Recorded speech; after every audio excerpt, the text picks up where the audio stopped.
दूसरा, जो countries Iran को हल्के में ले रहे थे वो खत्म हो गया मुद्दा। अब ईरान से टकराने के लिए यूएसए ही जब डाउन हो गया, तो इस चीज को ध्यान रखिए कि ईरान विश्व की जो 5वीं अर्थव्यवस्था है, मुझे लगता है कि ईरान को क्रेडिट देने में कहीं कोई बुराई नहीं होगी। और उसके साथ में ईरान को दो चीजों का बड़ा नुकसान तो हुआ है, इसमें कहीं नहीं कोई दिक्कत है, पर फायदा भी कहीं नहीं क्यों। वर्ल्ड की जो गल्फ कंट्रीज हैं उसमें एक ऐसी कंट्री है वो ईरान, जो पूरी दुनिया को दिखा दी कि हम यहाँ ताकतवर हैं। ईरान में जो अमेरिका की बड़ी बड़ी जो कहता था कि हमारी आसमान में पूरे कब्जा है, वो आसमान का कब्जा तो उसका पूरी तरीके से समाप्त हो गया। अब ये चीज जरूर फायदा हुआ पूरे दुनिया को कि जो अमेरिका पूरे दुनिया में धौंस जमा के रखा था वह अब धौंस नहीं रह गया। दूसरा, 40 दिनों के बाद आज ईरान और अमेरिका के बीच सीज फायर हुआ है और सीज फायर पाकिस्तान की वजह से हो पाया, कैसे देखा? देखिए, जिस तरह से यहाँ पर क्या सच्चाई है तो मुझे नहीं पता। यदि पाकिस्तान के बारे में डोनाल्ड ट्रंप ये कह रहे हैं, अमेरिका के राष्ट्रपति, तो उन्होंने सीज फायर में पूरी तरीके से मीडिएशन की भूमिका निभाई है, तो ये अच्छी बात है। विश्व को कहीं जो थर्ड वर्ल्ड वार होने वाला था उसको कहीं बचाने की कोशिश की। कोई भी हो सकता है, यदि अच्छा काम किया गया तो उसकी तारीफ होनी चाहिए मेरे नजर में। दूसरी बात इसी के साथ, जिस तरह से शर्त रखी गई थी सीज फायर को लेकर के, अमेरिका की भी कुछ शर्तें थी, कुछ ईरान की भी थी, और इन दोनों शर्तों को लेकर के कुछ ऐसा भी हुआ होगा कि नेगोशिएट किए गई हुई सारी चीजें। अब नेगोशिएशन में जो 10 बिंदु ईरान की तरफ से रखे गए थे, इसी के साथ में अमेरिका ने भी अपने बहुत सारे पॉइंट्स को रखा था। इन पॉइंटों में किसमें क्या क्या चीजों को आगे लेकर के किया गया है, ये एक बड़ा मुद्दा है। मुझे लगता है कि पहले कई बार हार्डली कहीं ना कहीं पर जो यूएसए है वो आ रहा था, अब उसको ये चीजें समझ में आ गई कि ईरान पर अटैक करना इतना आसान काम नहीं रह गया है।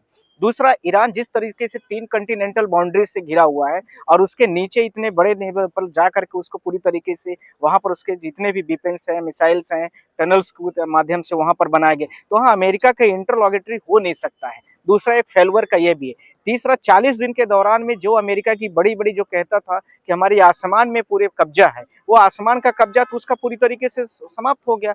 अब ये चीज जरूर फायदा हुआ पूरे दुनिया को कि जो अमेरिका पूरे दुनिया में धौंस जमा के रखा था वह अब धौंस नहीं रह गया। दूसरा, अमेरिका को जिस लेवल पर वर्ल्ड की सारी कंट्रीज इसको एक रिस्पेक्ट तरीके से देखती थी पहले, अब वो चीजें खत्म हो गई। तीसरा, इसी के साथ में अब हर कोई छोटी कंट्री मुस्तैदी के साथ लड़ेगी, जहां पर ईरान ने एक बड़ा किसी तरीके से प्रतिद्वंदी को किस तरीके से लड़ना चाहिए, किस तरीके से उसकी अटैकिंग पॉलिसी होना चाहिए, इन सब चीजों को बड़ा स्पष्ट दृष्टिगोचर कराया है। तो मुझे लगता है कहीं न कहीं पर अमेरिका का जिस तरीके से सीज फायर हुआ है, जो 10 बिंदु ईरान की तरफ से रखे गए थे, पहला पॉइंट था कि हार्मूज जो है वो खोला जाए जब तक कि 10 दिन या 15 दिन के बीच की, जब तक कि सीज फायर का टाइम ओवर किया गया है। तो उसमें 2 बड़े महत्वपूर्ण बात है कि सीज फायर के दौरान पर अमेरिका यह भी कह रहा है, दूसरा इसके साथ में ईरान की यह शर्त है कि ये जो चीजें हो रही हैं, जितना हमारा नुकसान हुआ है उसकी भरपाई हम कैसे करेंगे। तो उसके लिए वो 2 रास्ता दिया गया। एक तो है कि ईरान खुद टोल की टैक्स वसूले, दूसरा यह रास्ता है कि जो वर्ल्ड की जितनी कंट्री, लगभग 198 कंट्रीज हैं,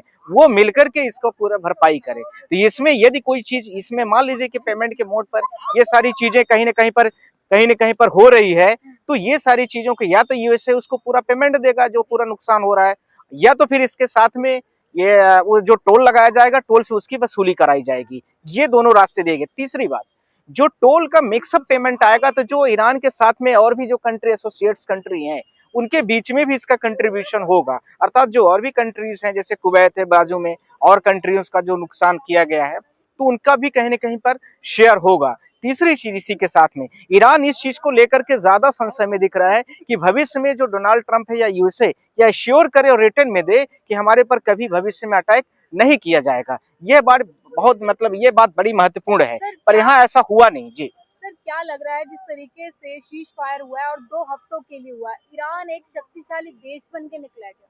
नहीं, अब तो विश्व की जो 5वीं अर्थव्यवस्था है, मुझे लगता है कि ईरान को क्रेडिट देने में कहीं कोई बुराई नहीं होगी। और उसके साथ में ईरान को 2 चीजों का बड़ा नुकसान तो हुआ है, इसमें कहीं नहीं कोई दिक्कत है, पर फायदा भी कहीं नहीं क्यों। वर्ल्ड की जो गल्फ कंट्रीज हैं उसमें एक ऐसी कंट्री है वो ईरान, जो पूरी दुनिया को दिखा दी कि हम यहाँ ताकतवर हैं। दूसरा, पॉलिटिकली भी अपने आप को उसने बड़ा तरीके से प्रमोट किया है। तीसरा, उसके साथ में जो नेबरस कंट्रीज थे, जो वर्ल्ड की बड़ी कंट्रीज हैं, चाहे चाइना हो चाहे रशिया हो, ये सारी कंट्रियों ने भी उसका पूरा तरीके से सपोर्ट किया। भारत देश की, मैं मान सकता हूं कि पॉलिटिकली चीजें हुई हो या ना हुई, पर भारत देश की जनता और भारत देश की मीडिया जितना उसका ईरान का सपोर्ट किया है, तो कहीं भारतीय जनता जो है पूरी तरीके से उसकी दोस्ती को भरपूर निभाने की पूरी कोशिश किया है। इसी के साथ में 5वां पॉइंट जो है बड़ा महत्वपूर्ण है। ईरान के साथ में जिस प्रकार से इतना दबाव दे करके अमेरिका विभिन्न टाइम पर एक बार का 45 घंटे का सीज फायर होगा, 5 दिन का होगा, फिर 10 दिन का रखा, फिर बीच में किया। तो इस तरीके से ईरान के ऊपर भी कहीं न कहीं पर यह प्रेशर है कि अमेरिका की बात और ये कथनी और करनी में दोनों में बड़ा व्यापक अंतर है, और पूरे विश्व को भी ये मैसेज चला गया कि अमेरिका कहता कुछ और है और करता कुछ और है। तीसरी बात, अमेरिका यह भी दिखाना चाह रहा है बार-बार कि हमें तेल चाहिए, जिससे तो वेनेजुएला से कहा। तो ये विभिन्न बातें जब बार-बार आई है, इससे स्पष्ट हो गया कि अमेरिका जो चाह रहा है वो तेल को चाह रहा है, न कि ईरान के और सारी चीजों को लेकर के था। पर ईरान यहाँ पूरा दावेदारी के साथ में खड़ा था। उसकी एक-एक जनता 10 साल से बच्चे लेकर के बड़े, बूढ़े, बुजुर्ग, और उसके साथ में जो उनके आर्मी, इसी के साथ में जो उनके युवा, स्पोर्ट्स, डॉक्टर, मतलब सीनियर सिटीजन्स, एडल्ट, सब लोग पूरी तरीके से सुरक्षा व्यवस्था में और देश की लड़ाई में पूरे खुल के लड़े हैं। मुझे लगता है गर्व का विषय होना चाहिए, और ईरान से इस चीज को लेकर के दुनिया की हर कंट्री को सबक भी लेना चाहिए। सर, कुछ टाइम पहले अमेरिका ये कह रहा था कि ईरान की जो सभ्यता है उसको नस्ता नाबूद कर दूंगा।